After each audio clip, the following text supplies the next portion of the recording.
The Rob Ford reboot. We assess his impact on the Toronto election campaign since returning from rehab. Also, top management tips from a Canadian business tycoon. I'm Affan Chowdhry. Welcome to Globe Now. Well, it has been over a month since Toronto Mayor Rob Ford returned to City Hall after a stint in rehab. Since then, he has apologized for his past behavior and vowed that he had started a new chapter. And he has hit the campaign trail harder than ever in the hopes of being re-elected this October. So let's assess how the Rob Ford reboot is going. We're joined by the Globe's Marcus G. Welcome, Marcus. Thank you. Last time we spoke about the comeback narrative. How effective do you think the Rob Ford reboot has been? Well, he's in public. He's very much the old Rob Ford, pushing the old themes of being the guardian of the taxpayer, enemy of the gravy train, and so on. He was all over this thing about Sugar Beach, which is this park on the waterfront in Toronto, which there's alleged to be overspending. He was all over that. He was all over councillors' expenses when they came out this week. So it's very much the old Rob Ford, kind of ranting against the elites and claiming he's the champion of the little guy. But we also saw him, out there meeting voters at the Toronto Caribbean Festival. A lot of people have been looking at him closely to see if he'll slip up, and he hasn't.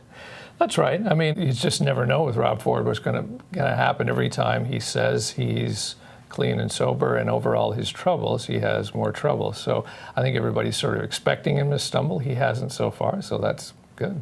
Okay, let's talk about a poll that came out recently. This is in late July, and polls are a snapshot in time, don't necessarily predict what's going to happen in October. But this poll pointed to Scarborough, the suburb to the east of Toronto, as a big factor possibly in the coming election. He's doing well there, isn't he? Yeah, he's always done well in the suburbs, particularly on the west in Etobicoke, which is his home turf, and in Scarborough. He's helped this time by the fact that governments have agreed to build a Scarborough subway, and he's claiming credit for that. In fact, he says, I built it. It's already done, which of course it's not even close to being started. But I think some voters in Scarborough will give him some credit for that subway, and that may help him a little bit. So there is something to this idea of Scarborough as a battleground come October? It was a big battleground in the provincial election. There were some key seats there, which is part of the reason they went with the Scarborough subway. I think it is a key battleground as well here. And behind, the support in Scarborough, how much does that sense of alienation have to do with Rob's support, winning support there? Well, I've been out there to a few of his events, and you do hear that a lot. Downtown gets all the great stuff. There's no subway in Scarborough. We don't have mass transit. We're stuck on our crowded roads and our old buses and so on. You do hear a lot of that, so he taps into that very effectively. So Rob Ford so far showing a lot of vigor on the campaign trail. It's August. October is the election. How are things looking? Rob Ford is a formidable campaigner. You have to give him that, despite all his stumbles. He's good in debates. He's very forceful. He keeps on message. He has a very clear message. You could say it's his only message, which is, stop the gravy train. Other candidates may be a little too nuanced for some of the average voters. So he is a strong campaigner. And how have his rivals handled his return, do you think? Well, his rivals have been saying, he should resign. At least John Tory has been saying that. Olivia Chow has now come along to saying that. So they've been trying not to focus too much on Rob Ford and his scandals because they don't want to engender sympathy for him.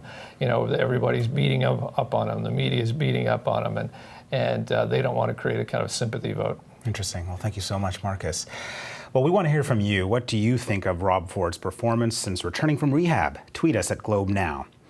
Well, time management is a key element in a successful election campaign, and it's equally important to business tycoons.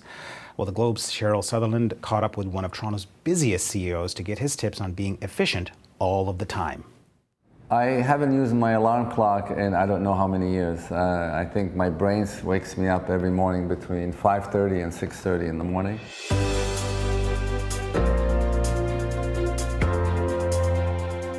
My three most important thing to manage my time properly is limit your meeting times.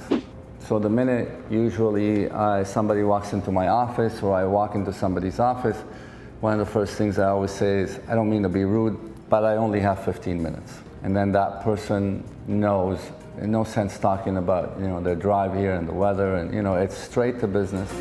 I find your friends end up hating you and close family, but I hardly ever take close friends and family calls during the day when I'm working. From the minute I get up, I'm on my iPad, I'm on my phone. I do a workout a few days a week, and I try and do any meeting outside of my office first thing in the morning, because once I get into my office, I don't like to leave. I find that travel time eats up a lot of your day. I never react quickly anymore, I never panic, and I don't let anything stress me out, regardless of how serious it is. I take 5 minutes, 10 minutes, half an hour, and I think it over properly. I mean, 99.9 things can wait even half an hour, an hour. Well, that's it for today's show. If you've got a moment, hop onto Twitter and let us know what you thought of Charles Khabouth's tips. Do you have any other ideas about time management? Tweet them at us. We're at Globe Now. I'm Affan Chowdhry. Thanks for watching.